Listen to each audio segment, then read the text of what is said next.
Ito tatandaan mo. Huwag na huwag mong sasaktan si Christy. Hindi ako ang makakalaban mo. Ay, wow. So, ikaw na ngayon yung sworn protector ng babaeng yon? How ironic, no, kuya? Samantalang ikaw yung demonyong nagdala sa akin sa impyerno before.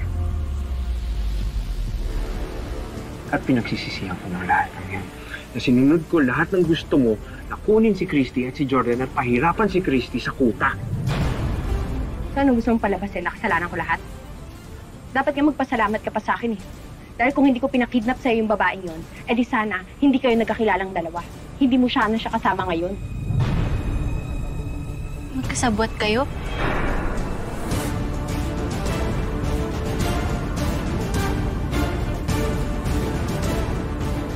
Nagplanuhan niyo lahat?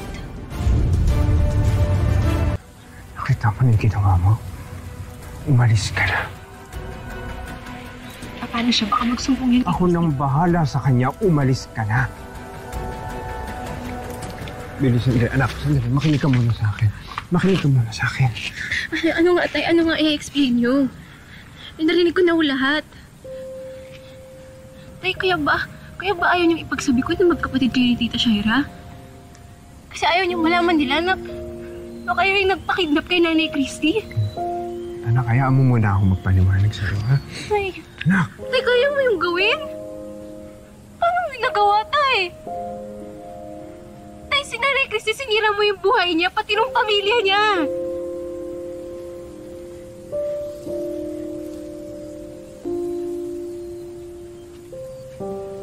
Tay, mag-explain kayo, bakit ako maniniwala sa inyo?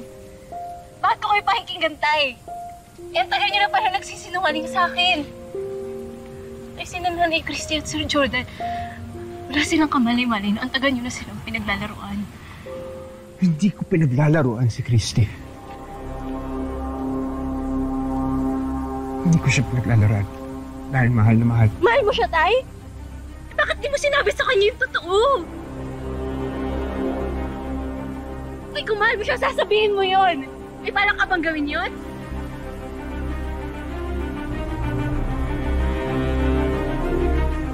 Paano kung nagbago ka na, tay?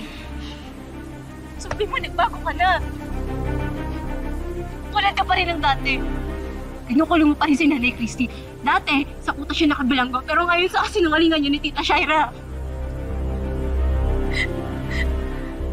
Tay, wala kayong balak sabihin kay Nanay Christy. Ako magsasabi kay Nanay Christy! Tay, ano ba? Ano ba? Kalma. Hindi!